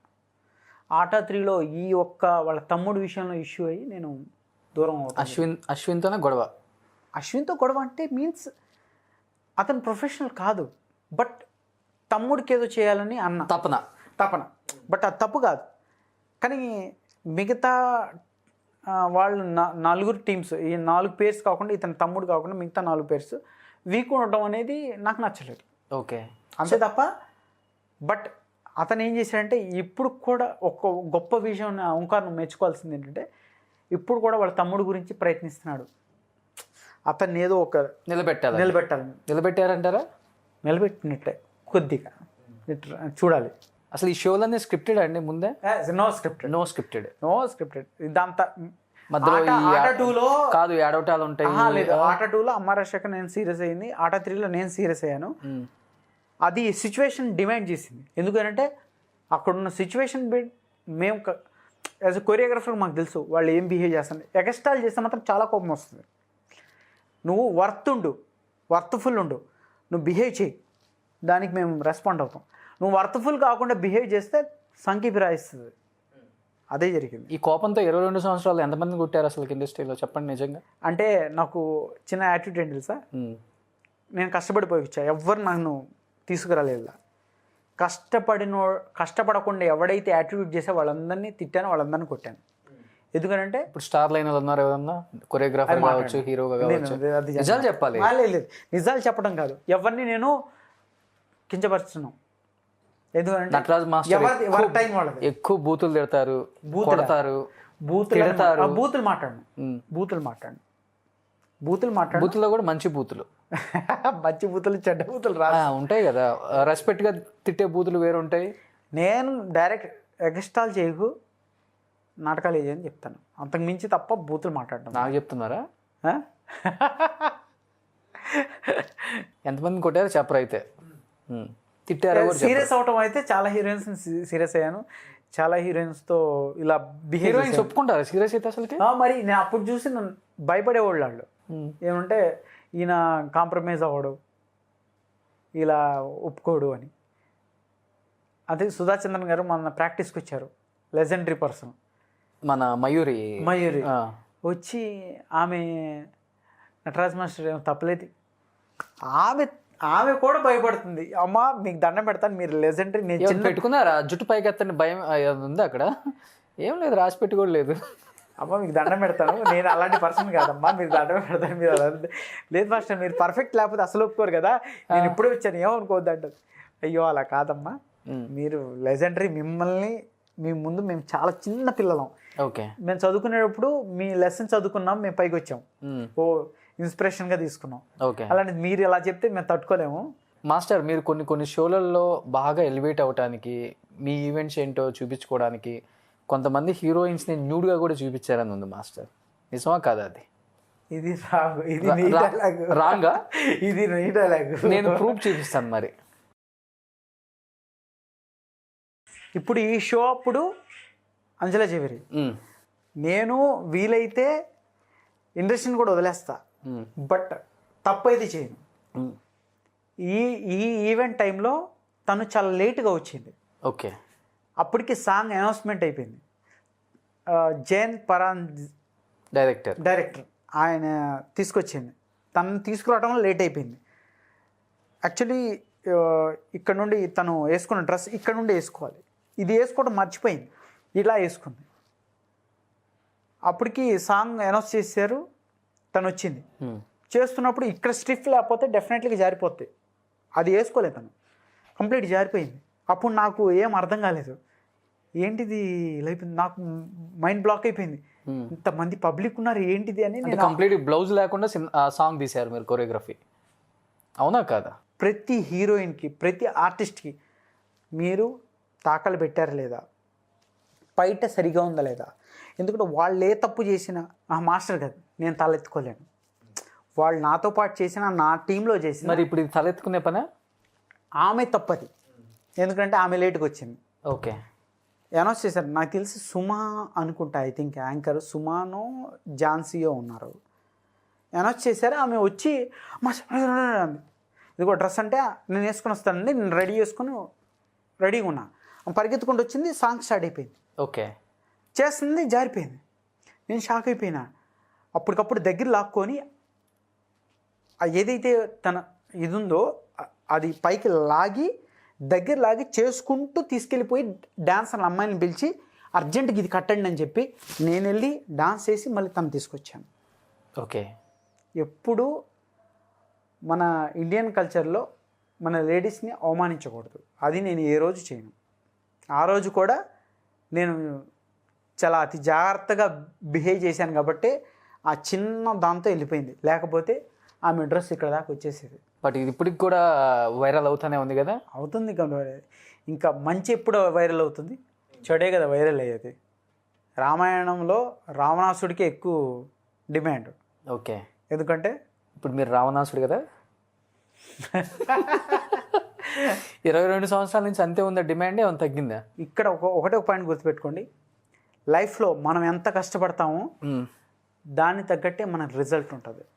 ఓకే, కూర్చుంటే అయ్యే పని కాదు, మన కష్టం మనం ఎప్పుడైనా ఎక్కడన్నా తీసుకెళ్తుంది. మాస్టర్, కష్టపడి వచ్చిన వాళ్ళకి కూడా రాళ్ళ దెబ్బలు ఎక్కువ ఇండస్ట్రీలో. నేను నచ్చితే వర్క్ చేస్తా, నచ్చపోతే హ్యాపీగా ఒక్క ఈవెంట్ అయినా సరే హ్యాపీగా ఉంటా. ఓకే, ఇండస్ట్రీలో మిమ్మల్ని బాగా హర్ట్ చేసి ఇబ్బంది పెట్టిన వాళ్ళు ఉన్నారా ఈ 22 ఇయర్స్లో? నేను 14 ఇయర్స్ జీలో వర్క్ చేశాను. 1-2-3 టైమ్స్ నటరాజ్ మాస్టర్ కాకుండా వేరే ఏదైనా ట్రై చేద్దామని ప్లాన్ చేశారు. కొత్త వాళ్ళనే 14 ఇయర్స్లో 3-4 టైమ్స్ ట్రై చేశారు. ఈ 4 టైమ్స్ కూడా నటరాజ్ మాస్టర్ వాల్యూవే తెలిసింది తప్ప కొత్తగా ట్రై చేసింది వాళ్ళు ఏం దొరకలేదు వాళ్ళకి. ఎందుకంటే ప్యాషన్తో వర్క్ చేసాం తప్ప ఏదో సాధించాలి, సంపాదించాలని మాత్రం చేయలేదు. ఎప్పుడు మనం చేసే వర్క్ హై లెవెల్లో ఉండాలని పనిచేసాం. మీరు బాధ పెట్టిన సన్నివేశాలు ఎవరినన్నా, డాన్సర్స్ని కానీ, హీరోయిన్స్ని కానీ, హీరోస్ని కానీ? నేను హీరోయిన్స్ని ఎప్పుడు బాధ పెట్టలేదు, ఓన్లీ శ్రేయ విషయంలో మాత్రం డైరెక్ట్గా ఇలా మాట్లాడటం జరిగింది అంతే. అంత పెద్ద టాప్ హీరోయిన్ తన ఆ టైంలో అయితే సో వాట్, ఎంటర్టైన్మెంట్ విషయంలో ఎవరైనా చిన్నవాళ్ళే ఆడియన్స్ ముందు, వాళ్ళకి ఎంటర్టైన్మెంట్ ఇవ్వాలి అంతే ఎవరికైనా. ఇప్పుడున్న కొరియోగ్రాఫర్స్ మీద మీ కామెంట్ ఏంటి? శేఖర్ మీద లేదు, ఆయన కష్టపడ్డాడు, పైకి వెళ్ళాడు. ఎలాంటి డేస్ నుంచి మీకు శేఖర్ మాస్టర్ తెలుసు? నేను మగధీర షో టైంలో ఆయనతో చిన్న డ్యాన్స్ ఫ్లోర్ ఉండేది. ఒక 10 నుండి 12 డ్యాన్స్ ఫ్లోర్స్ హైర్ చేసాము. ఓకే, అందులో ఆయన ఒక ఇన్స్టిట్యూట్. సో అప్పుడు నాకు తెలీదు, మనోళ్ళే చెప్పారు ఇట్లా శేఖర్ మాస్టర్ అని ఒక చిన్న ఇన్స్టిట్యూట్ ఉంది, ఆయన మాట్లాడండి, నేనే మాట్లాడాను. అప్పటి నుండి తెలుసు. బట్ ఆయన కష్టపడిన తత్వానికి ఆయన ఆ లెవెల్కి వెళ్ళాడు. రఘు మాస్టర్ కూడా చాలా కష్టపడ్డాడు. ఆయన ఇంకా కష్టపడితే ఆయన ఇంకో లెవెల్లో ఉంటాడు కానీ, బట్ ఆయన ఎందుకు చాలా రిలాక్స్గా వెళ్తున్నాడు. బట్ ఇంకాస్త బాగా కష్టపడితే ఆయన నెంబర్ 1 మాస్టర్. ఆయన కూడా జానీ కూడా ఫుల్ ఒక ఎనర్జెటిక్ పర్సన్. బట్ ఆయన కూడా మంచి మాస్టర్. నటరాజ్ మాస్టర్ నా గురించి నేను చెప్పుకుంటాను. జానీ మాస్టర్ కూడా మగధీర షో అప్పుడు పిలిపించాను ఫస్ట్ టైం. అప్పటికి ఆయన మాస్టర్ కాదు, నేను మార్షల్ ఆర్ట్స్ చేసేవాడిని. అల్లు అర్జున్, రామ్ చరణ్ వీళ్ళందరికీ నేర్పించే జాక్సన్ మాస్టర్ అనేవాడు. ఆయన్ని కలవటానికి వచ్చాడు ఫస్ట్ టైం జానీ మాస్టర్, చిన్న ట్యాబ్ తీసుకొని. అప్పటికి ఆయన అల్లు అర్జున్, రామ్ చరణ్ కలవటానికి మా జాక్సన్ మాస్టర్ దగ్గరికి వచ్చాడు ఆయన, ఓకే. చిన్న ట్యాబ్ తీసుకొని. అప్పుడు ఫస్ట్ టైం యూసుఫ్ కూడా అనుకుంటా. సో వచ్చి ఆయన సాంగ్ చూపించాడు, మా క్లాస్ చెప్తున్నాడు ఆయన. నేను మాస్టర్ని పరిచయం చేశాను, జాక్సన్ మాస్టర్ని. ఆయన చూశాడు. సో తర్వాత అక్కడ పరిచయం చేశాడు. మరి అట్లా ఏమైందో తెలియదు, బట్ ఆయన ఇప్పుడు వన్ ఆఫ్ ది లీడ్. ఇప్పుడు ఆ ఇంటి శిష్యుడు అయ్యాడు కదా. ఎందుకని హీరోస్ మొత్తం ఒక్కొక్క డ్యాన్స్ మాస్టర్ని వాళ్ళ ఇంటి శిష్యులుగా పెట్టుకున్నారు? లేదు, వాళ్ళ బాడీ లాంగ్వేజ్ తగ్గట్టు ఎవరైతే కంఫర్ట్గా ఉంటారో వాళ్ళని ప్లాన్ చేసుకుంటారు. ఇప్పుడు Allu compound, mega compound Jani పడ్డారు. శేఖర్ వచ్చేసరికి అన్ని కాంపౌండ్లో ఉన్నారు ఆల్మోస్ట్. రఘు వచ్చేసరికి ప్రభాస్ కాంపౌండ్ అండ్ ఇంకొన్ని కాంపౌండ్స్ ఉన్నాయి. ఇలా కాంపౌండ్స్ ఒక్కొక్క డ్యాన్స్ మాస్టర్కి ఒక్కొక్క కాంపౌండ్ ఎందుకని ఇట్లా? లేదు, కంఫర్ట్ అంతే. హీరోల కంఫర్ట్ తగ్గట్టు వెళ్ళిపోవటం అంతే. అట్ ది సేమ్ టైం హీరోలకు కూడా ఒక సపోర్టింగ్ క్యారెక్టర్ కావచ్చు, ఒక ఆర్టిస్ట్ కావచ్చు, ఎప్పుడు పక్కన ఒకళ్ళైతే ఉంటారు. వాళ్ళ సినిమా ఉందంటే ఈ ఆర్టిస్ట్ పక్కా ఉంటారు. అసలు ఏంటది ఆ హీరోస్కి ఎవరు అలవాటు చేశారు అది? ప్రతి మనిషికి ఒక ఎనర్జెటిక్ పర్సన్ పక్కన ఉండాలి. గాసిప్స్ చెప్పేవాళ్ళ? గాసిప్స్ అని కాదు, మనం ఏదైనా ఆలోచిస్తాం, ఆలోచనకి యాక్టివేట్ చేసే పర్సన్స్ కావాలి. ఇప్పుడు ఒక పర్సను నేను ఇది చేయాలని స్ట్రాంగ్గా ఫీల్ అవుతాడు, దానికి యాక్టివేట్ చేసే పర్సన్ కావాలి. ఇప్పుడు నేనున్నాను, సపోజ్ ఏదైనా చేయాలని ప్లాన్ చేశాను, నాకు ఆర్కే మాస్టర్ ఉన్నాడు, అతను యాక్టివేట్ చేస్తాడు. సో ఇది చేస్తే బాగుంటుంది, ఇలా చేస్తే బాగుంటుంది, ఇలా వెళ్తే బాగుంటుంది. సో అలా ఒక ఏదైనా ఇప్పుడు అగ్గిపెట్టు ఉంది, దాంట్లో అగ్గిపుల్ల తీసి కాల్చాలన్న ఉద్దేశాన్ని కల్పించగలగాలి. అప్పుడే ఏ ఒక్క పనైనా సక్సెస్ అవ్వగలదు. అలాంటి ఒక సపోర్టింగ్ చెప్పే వాళ్ళే మీ గురించి తప్పుగా చెప్పారంట కొంతమంది హీరోస్కి, నిజం అది? భజన చేసేవాళ్ళు ఉంటారు కామన్. నితిన్కి భజన చేసేవాడు ఒకడు ఉన్నాడు కన్ఫర్మ్. తర్వాత ఇప్పుడు అందరి హీరోలకి ఒక భజన క్యారెక్టర్ ఉంటారు కంపల్సరీ పక్కన. వాళ్ళు ఎవరైతే క్లోజ్ ఉన్నారో వాళ్ళని అవాయిడ్ చేయడానికి వాళ్ళు ఏదో రకరకాల డ్రామాలు ఆడుతూ ఉంటారు. కామన్ థింగ్ అది. మీ పక్కన ఎవరిని పెట్టుకున్నారా మీకు కూడా? నేను ఎప్పుడు పెట్టుకోను, దానికి ఫుల్ అగైనెస్ట్. మాస్టర్, ఈ 22 yearsలో సంపాదించింది ఏంటి మాస్టర్ ఇండస్ట్రీకి వచ్చి మీరు? నటరాజ్ మాస్టర్ అని ఒక బ్రాండ్. ఈయనకి షో ఇస్తే మినిమం గ్యారంటీ అనే ఒక నమ్మకం. అదొక్కటి సంపాదించారు, డబ్బులు ఏం సంపాదించలేదు. ఎందుకంటే ఎలా బతుకుతున్నారు? అది వచ్చేస్తాయి డబ్బులు అంటే కంప్లీట్గా పెట్టేం కదా, ఉన్నంత వరకు ప్లాన్ చేస్తాం. ఇప్పుడు మంది ఐఫోన్, చైనా ఫోన్ కాదు, ఐఫోన్ లెవెల్లోనే ఇస్తాం క్వాలిటీ. ఈవెంట్లు చేసి దాదాపు 50 కోట్ల పైన సంపాదించిన నటరాజ్ మాస్టర్ అంటారు, నిజం అది? అది రాంగ్. ఇంకా పైన అది రాంగ్, అది ఇంకా పెద్ద ఫిగర్. తప్పు అయితే సారీ, నేనే 100. అలా ఉంటే ఇక్కడ ఉంటాను, ఆల్రెడీ నేను ప్రొడ్యూస్ చేసేవాడిని. అందుకని మంచి షేర్ లేసాం మీకు ఇవాళ. ప్రొడ్యూస్ చేశారు ఏమన్నా? ఏం చేయలేదు కదా? ఏం చేయలేదు, చేయను కూడా. తప్పు చేయను. ఒక కొరియోగ్రాఫర్గా మంచి పేరు వచ్చింది, హీరోగా అన్సక్సెస్ఫుల్ అయ్యానని ఎప్పుడైనా ఫీల్ అయ్యారు ఇండస్ట్రీకి వచ్చి? నేను సైకి ఫీల్ అయ్యాను. నాకు నచ్చలే ఆ క్యారెక్టర్, బలవంతంగా చేశా. ఒక సీన్లో నేను ఈ సీన్ నటించాలి అని ఆయన అడిగా, రాజమౌళి గారిని ఎలా నటించాలని అడిగా. చేసేయి అన్నాడు. సార్ చెప్పండి సార్ అన్న. లేదు చేసేయి పో అన్నాడు. ఎందుకు వచ్చాను ఇక్కడికి నేను అని ఫీల్ అయ్యాను. అంటే వే ఆఫ్ ట్రీట్ బాగాలేదా మీకు? లేదు, ఆయన నా బాగా క్లోజు, బట్ ఆయన అలానే ఉంటాడు. ఇప్పటికి మీ ఫ్రెండ్షిప్ అలానే ఉందా? లేదు. ఎప్పుడైతే మగధీర డే టు డ్యాన్స్ అని ఒక డ్యాన్స్ షో చేశాను, ఫస్ట్ పాయింట్ ఎక్కడ ఆయనకి నాకు చెడిందంటే, నేను డ్యాన్స్ షో మొదలుపెట్టినప్పుడు మగధీర అంటే లేడీ అండ్ జెంట్ ఇద్దరు డాన్సర్స్ కలిపి ఒక డ్యాన్స్ షోని విన్ అయితే మగధీర అని పెట్టా. ఆయన అప్పటికి మగధీరుడు అని ఉంది ఆయన మూవీ, మగధీర కాదా అయింది. ఓకే, మగధీరుడు. ఇప్పుడు కూడా మీరు చూసుకొని కావాలంటే మగధీరుడు అంటే టైటిల్. నాకు తెలియదు ఆ విషయం, మగధీర అని నేను పెట్టేశాను. తర్వాత నన్ను ఏమన్నానంటే మగధీరుడు అని ఆయన రాజమౌళి పెట్టారు, నువ్వు మగధీర అని ఎలా పెడతావు అంటే అవునా అని చెప్పి నేను చూస్తే మగధీరుడు అని. సరే, ఆయన బయట గురించి వెళ్ళాను నేను ఒకసారి. నువ్వేంటి మగధీర అని పెట్టావు అన్నాడు. సార్ నాకు తెలియదు, మీరు మగధీరుడు కదా మీ టైటిల్, నాకు తెలియదు, నేను ముందే పెట్టుకున్నాను సార్ అన్నాడు. అవునా అన్నాడు. బయట చెప్పాలి సార్ అంటే చెప్తా అని అక్కడ నుండి మొక్కభావం చూపించాడు ఆయన. అప్పుడు వెళ్ళరు కానీ బట్ మనం గర్వించేదగ్గ లెవెల్లో ఆయన వెళ్ళాడు, అదొక్కటి సంతోషం. మీ ఫ్రెండ్ మంచి, మా ఫ్రెండ్ అనకొద్దు, ఆయన ఒక మంచి లెజెండరీ డైరెక్టర్. అసలు ఆ పాయింట్లో కూడా మనం ఆలోచించొద్దు. ఓకే, ఆయన మంచి డైరెక్టరు, మనల్ని తలెత్తుకునేటట్టు చేశాడు. సౌత్ ఇండియాలో తెలుగు వాళ్ళని తలెత్తుకునేట్టు చేసిన ఒక డైరెక్టర్ ఆయన. నిజంగా అండి ఇండస్ట్రీ వాళ్ళు చాలా అద్భుతంగా ఉంటారు. ఇంటర్వ్యూస్కి వచ్చినప్పుడు నేను చాలా మందిని చేస్తున్నాను కదా, చాలా అప్పటికి వాళ్ళకి వీళ్ళకి మధ్య మంచి సంబంధం ఉంటుంది. మనల్ని తలెత్తుకునేలాగా చేశారు, మన ఇండియాని తలెత్తుకునేలాగా చేశారని. మీరు ఎప్పుడైనా ఇండస్ట్రీలో ఎదురైనప్పుడు తలదించుకునేలాగా చేసుకుంటారా? మీరు మళ్ళీ ఎలా ఉంటుంది ఎదురైనప్పుడు? ఎందుకంటే 24/7 ఇండస్ట్రీలో ఏదో ఒక వర్క్ మీద అటు ఇటు జరుగుతూనే ఉంటాం. ఇంత మంచిగా చేసావంటే మంచిగా చేసా ఉంటాం, మంచిగా చేయలేకపోతే నువ్వు బాగా చేయలేదని చెప్తాను. నేను ఎన్టీఆర్కి చెప్పాను, అశోక్ సినిమా దొబ్బేసింది కదా అని. ఏం చేయను అని అన్నాడు. ఓకే, టచ్ పబ్, నాగార్జున గారి టచ్ పబ్లో ఆయన బయటకు వస్తున్నాడు, ఆయన కారులో అప్పుడే కారు అద్దాలు దింపాడు. ఎవరిని చూస్తే ఎన్టీఆర్కి నాకు మంచి ర్యాప్ ఉంటుంది. ఏంటి అశోక్ సినిమా దుబ్బేసింది కదా అన్నాను నేను. లేదంటే డైరెక్ట్ అలా మాట్లాడతా, ఎవరితో అయినా సరే ఉన్న ఫ్యాక్ట్ మాట్లాడతా, రిసీవ్ చేసుకునే దాన్ని బట్టి ఉంటుంది. అంత ర్యాప్ ఉంటుంది ఎన్టీఆర్కి నాకు.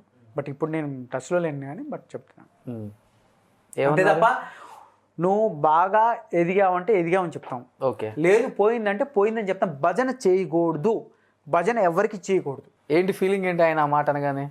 ఏం చేస్తాం, తప్పదు, ఇంకేం చేస్తాం, అన్నీ అనుకోంగా అన్నాడు.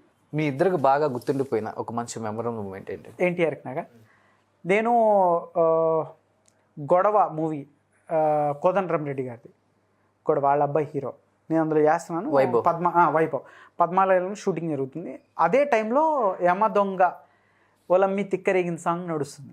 అప్పటికి నేను ఎన్టీఆర్ని చూడలేదు, ఇద్దరు ఫ్రెండ్స్ అక్కడే ఉన్నారు, నడుస్తుంది. నేను షూటింగ్లో ఇక్కడే యమ దొంగ నడుస్తుంది, రాజమౌళిను ఎన్టీఆర్ ఉన్నారు సాంగ్ అంటే నేను పరిగెత్తుకుంటూ వెళ్ళా. దీనికి ఆ టైంలో అభిమానం కాబట్టి పరిగెత్తుకుంటూ వెళ్ళి నేను సెంధిల్ని అడిగా, కెమెరామెన్, ఆయన నాకు మంచి ఫ్రెండ్. ఎన్టీఆర్ ఎక్కడున్నాడు అన్న. బయటే ఉన్నాడుగా అన్నాడు. బయట ఎక్కడున్నాడు అన్న. అక్కడే ఉన్నాడు చూడు అన్న. చూస్తే షర్ట్ లేదు, వితౌట్ షర్టు ఆయన ఫుల్గా బిజీలో ఉన్నాడు. చూస్తే నేను షాక్ అయినా, చూసి ఏంటి ఇంత సన్నగా ఏమన్నాడు. ఫుల్ జిమ్ చేసిన అది అన్నాడు. అవునా, ఒక బాగా చేసావా అని అంటే మాట్లాడుకున్నాను కాసేపు, ఒక 10 నిమిషాలు ఇద్దరం కలిసి. సో నా జీవితంలో నేను ఎన్టీఆర్ని అలా చూస్తానని ఎక్స్పెక్ట్ చేయలేదు. ఓకే, నేను లావుగా ఉన్నప్పుడు ఎన్టీఆర్ని చూశాను. యమదొంగ సాంగ్ అప్పుడు మళ్ళీ అక్కడే ఐ థింక్ రామాయణ స్టూడియో అక్కడ చూశాను. ఓకే, ఆ యమదొంగ సాంగ్ అప్పుడు ఒలమ్మి తిక్కర కింద ఆ సాంగ్లో చూశాను. సన్నగా అయిపోయాడు. నేను ఎవరో డాన్సర్ అనుకున్నా యాక్చువల్లీ. అక్కడ నుంచో నుండి ఎవరో ఇతను అనుకున్నాను, లోపలికి వచ్చేసాను. బయటికి వెళ్ళి మాట్లాడితే షాక్ అయిపోయాను. ఇంత శ్రీక్ అంటే నేను అది ఒక డ్రీమ్లో చూడగలుగుతాం. అది లావు నుండి సన్నగా, అదే ఫస్ట్ టైం. సో ఒక 10 మినిట్స్ మాట్లాడుకున్నాం, మళ్ళీ నేను వెళ్ళిపోయాను. ఏంటి మాస్టర్ మీ లవ్ స్టోరీ ఏంటి అసలు? ఇండస్ట్రీకి వచ్చిన తర్వాత లవ్ మ్యారేజ్ చేసుకున్నారు కదా మీరు కూడా? Love marriage. డాన్సర్ తను కూడా? డాన్సర్, తనకి మాస్టర్నే నేను. ఓ, తనే మాస్టర్, మీరు డాన్సర్? లేదు, నేను మాస్టర్, తను స్టూడెంట్. మీ స్టూడెంట్నే పట్టేశారు? పట్టలేదు, సిచ్యువేషన్స్ డిమాండ్ చేశాయంటే ఇదేదో పెద్ద స్టోరీ ఉంది. యాక్చువల్లీ నేను రోమియోని సిన్సియర్ లవ్కి పడిపోయాను అంతే. ఫస్ట్ మీరే ప్రపోజ్ చేశారా? నేనే ప్రపోజ్. ఫస్ట్ తను నాకు ఇష్టపడేది, బట్ నేను ఎవరిని కేర్ చేసేవాడిని కదా అప్పుడు. సో ఇంత బాగుంటారు కదా మీరు, ఇంతమంది హీరోయిన్స్తో వర్క్ చేశారు, ఎంతమంది హీరోయిన్స్ మనసు దోచుకున్నారు మీరు? అట్లేం లేదు, అది చెప్పకూడదు. ఎందుకంటే ఒకళ్ళు వీళ్ళు అని నేను పాయింట్అవుట్ చేసి మాట్లాడకూడదు. ఎందుకంటే లేడీస్ని ఎప్పుడు వీళ్ళు నాకు పడ్డారు, వీళ్ళు నాకు ఇది అని మనం ఎప్పుడు మాట్లాడకూడదు. ఎందుకంటే వాళ్ళ పర్సనల్ లైఫ్ వాళ్ళకు ఉంటుంది, మనం మాట్లాడకూడదు. బట్ నేనైతే రోమియో ఉండేవాడిని ఫుల్. సిన్సియర్ లవ్కి నేను పడిపోయాను. తను నాకు ఇష్టపడేది, నేను కేర్ చేసేవాడిని కాదు. కట్ చేస్తే నేనే ఇష్టపడే పరిస్థితి వెళ్ళింది. అంటే అన్ని చూసి కేర్ చేయలేదా? లేదు, అట్లేం లేదు. నేను అన్ని చూస్తున్నప్పటికీ అంటే ఒరిజినల్ లవ్ ఏంటి, ఫేక్ లవ్ ఏంటి తెలుసుకునే పరిస్థితి అప్పుడు ఏర్పడింది. ఓకే, అట్రాక్షన్కి లవ్కి తేడా అప్పుడు తెలిసింది నాకు. ఓకే, పెళ్లి చేసుకునే ముందు తెలిసింది. సో డాన్సర్ని పెళ్లి చేసుకున్నారు, ఇప్పుడు ఇద్దరు కలిసి ఈవెంట్స్ చేసుకుంటున్నారు. తను కొరియోగ్రాఫర్, మంచి కొరియోగ్రాఫర్. పేరేంటి? నీతు. ఇప్పుడు ప్రజెంట్ చేస్తున్నారు తెలుగులో? ఇప్పుడు నేనేం చేయట్లేదు, ఆమె చేస్తుంది. నేను మూవీస్ మీద దృష్టి పెట్టాను యాజ్ ఏ హీరోగా డైరెక్టర్గా. మళ్ళీ సెకండ్ ఇన్నింగ్స్ అనుకోవచ్చా హీరోగా? అంతే. సో సై దెబ్బ ఇప్పుడు వరకు మైండ్లోనే ఉండిపోయింది. ఇప్పుడు ఇంకో దెబ్బ కొట్టదని వచ్చారు ఇండస్ట్రీకి. దెబ్బ పడనే మనం ఇంకా పడినవ్వరు. ఇప్పుడు చెరువులో నీళ్లు తాగించడానికి గుర్రాన్ని లాక్కొస్తాం, అర్థమైందా? అక్కడ నీళ్లు లేనప్పుడు లాక్కొస్తాం తాగమని, అక్కడ నీళ్లు ఉండవు. బట్ నీళ్లు ఉన్నప్పుడు ఎలా తాగడానికి రావాలో తెలుసు. ఓకే. ఇప్పుడు అదే పాయింట్లో నేను వస్తున్నాను, అంతే. అంతే తప్ప మనకి మెస్పరైజింగ్లో ఉండి రావట్లేదు. ఇప్పుడు నేను అన్నీ తెలుసుకొని వస్తున్నాను. ఓకే. మనకంటూ ఒక ప్లాట్ఫామ్ లేకపోతే ఎవ్వరు మనల్ని దాకరు. తేకరు. అది 22 years నుంచి తెలుసుకుంటూనే ఉన్నారు. తెలుసుకున్నాను కానీ బట్ ఇప్పుడు రాలేదు, బట్ ఇప్పుడు వస్తున్నాను. సో ఓవరాల్గా ఇప్పుడు హీరోగా యాజ్ ఎ డైరెక్టర్గా ఇండస్ట్రీలో మళ్ళీ మీరేంటో మీ మార్క్ ఏంటో క్రియేట్ చేయాలన్నమాట. సో 2021లో మళ్ళీ నటరాజ్ మాస్టర్ అంటే ఏంటో చూపిస్తారా మళ్ళీ? డెఫినెట్లీగా. ఎలా? యాజ్ ఎ హీరోగా, యాజ్ ఎ డైరెక్టర్గా? 2 విధాలుగా. మళ్ళీ ఏం మెస్మరైజ్ చేస్తారో చూస్తాం ఒక్కసారిగా. డెఫినెట్గా మనం ఏమిస్తామో ఇండస్ట్రీ కూడా మనకి అదే ఇస్తుంది. సో మనం సిన్సియర్ని బట్టే మనకి ఏదైనా రిజల్ట్ వస్తుంది. సూపర్. అంతే, దీంట్లో ఏ మాయా లేదు, మర్మం లేదు. సో యాజ్ ఎ జడ్జిగా మళ్ళీ ఏమైనా ప్లాన్ చేస్తున్నారా? చేస్తే ఇదే లాస్ట్ షో అవుద్ది, అలాంటి షో చేయాలి తప్ప ఇప్పుడు రెగ్యులర్గా ఇప్పుడు డ్యాన్స్ అంటే ఏమైపోయిందంటే జిమ్నాస్టిక్ అయిపోయింది. డాన్స్లో చిన్న జిమ్నాస్టిక్ ఉండొచ్చు కానీ కంప్లీట్గా జిమ్నాస్టిక్ అయిపోయిన పరిస్థితి ఏర్పడింది. ఆడియన్స్ని ఎలా అంటే వాడు జిమ్నాస్టిక్ చేస్తేనే డ్యాన్స్ అనే పరిస్థితి తీసుకెళ్ళిపోయారు. అవును, అది 100% రాంగ్. చిరంజీవి గారు, కమల్ హాసన్ గారు వీళ్ళందరూ చేసిన డాన్స్లు ఏదైతే ఉన్నాయో ఒక మంచి అంటే ఎక్స్ప్రెషన్స్తో మంచి గ్రేస్తో ఉండే మూమెంట్స్, అవును, అంటే జనాలకు అర్థమయ్యేటట్టు చేసేవాళ్ళు. కానీ ఇప్పుడు డ్యాన్స్ ఏమైపోయింది, జిమ్నాస్టిక్ అయిపోయింది. ఆ జిమ్నాస్టిక్స్ని పక్కకు పెట్టి ఎక్కువ ఫ్లోర్లో మూమెంట్స్ ఏం అవసరం లేకుండా గ్రేస్తో ఎక్స్ప్రెషన్స్తో డ్యాన్స్ చేస్తూ ఒక్క చిన్న జిమ్నాస్టిక్ 2-3 మూమెంట్లు చేస్తే చాలా అద్భుతంగా ఉంటుంది. ఆ రోజులు రావాలని కోరుకుంటున్నాను నేను. ఓకే. ఇప్పుడు అంతా నాశనం చేశారు, డ్యాన్స్ అనే దాన్ని నాశనం చేశారు. ఎవరు నాశనం చేశారంటారు? ఇది డ్యాన్స్ మాస్టర్లో చేశారు కదా. లేదు, చెప్పకూడదు ఇది. డ్యాన్స్ అంటే జిమ్నాస్టిక్ అనే పరిస్థితి తీసుకొచ్చారు. అదే ఇప్పుడు జడ్జిలు తీసుకొచ్చారా మన డ్యాన్స్ మాస్టర్లే? అంటే నేను ఎప్పుడు ఎగెనిస్ట్నే. జిమ్నాస్టిక్ అనేది 1-2 మూమెంట్స్ ఉంటే బాగుంటుంది. ఓకే. కంప్లీట్గా డ్యాన్స్ అనేది డ్యాన్స్ షో అంటే డ్యాన్సే ఉండాలి. జిమ్నాస్టిక్ అనేది 2-3 మూమెంట్స్. దానికి కూడా ఒక పేరు పెట్టి షో పెట్టాలి, జిమ్నాస్టిక్ షో అని, డ్యాన్స్ షో అని కాకుండా, అంతే కదా పెట్టాలి. కానీ మగధీర డే టు డ్యాన్స్ అని పెట్టి నేనే డ్యాన్స్ పెట్టి అక్కడక్కడ ఇలాంటివి పెట్టా. కానీ ఇప్పుడున్న సిచ్యువేషన్లో అన్ని జిమ్నాస్టిక్కే పెట్టారు, దీనికే పెట్టాలి డే టు డ్యాన్స్. శిష్యులు మిమ్మల్ని చూసి నేర్చుకున్నారు? లేదు, దీనికి పెట్టాలి డే టు డ్యాన్స్ అని. ఓకే. సో జిమ్నాస్టిక్ షో పెట్టాలి, డాన్స్కి సపరేట్గా షో పెట్టాలి, అంతేనా? అంతే. డెఫినెట్గా అలాంటి షోలు కూడా వస్తాయి మనకి, ఇంకా ఎన్ని చూడాలో. కానీ ట్రెండ్ అయితే మారుతుంది, డెఫినెట్గా మారుతుంది. ఎందుకంటే జనాలకు కావాల్సిన ఎంటర్టైన్మెంట్, అంతే తప్ప వాడు టెన్షన్ పడుతూ వీడి కాలు ఎక్కడ ఇరిగిపోతుందా, వీడి చెయ్యి ఎక్కడ ఇరిగిపోతుంది, వీడి ముక్కు ఎక్కడ ఇరిగిపోతుందా అనే పరిస్థితిలో జనాలు టెన్షన్లో చూస్తున్నారు తప్ప ఎంటర్టైన్మెంట్ అవుతూ ఏం డ్యాన్స్ చూసాం ఎంత బాగుంది అనే పరిస్థితి పోయింది. ఓకే. మళ్ళీ ఆ రోజు రావాలని కోరుకుంటున్నాను. అలాంటి డ్యాన్స్ మాస్టర్లు రావాలని మేము కోరుకుంటున్నాం. నేను చేస్తే అలాంటి షోనే చేస్తాను డెఫినెట్గా master. So wish you good luck master. So me future projects కూడా నేను ముందుగా కంగ్రాచులేట్ చేస్తున్నాను. At the same time wish you good luck also. Thank you so much Nataraj master. Thank you. Thank you.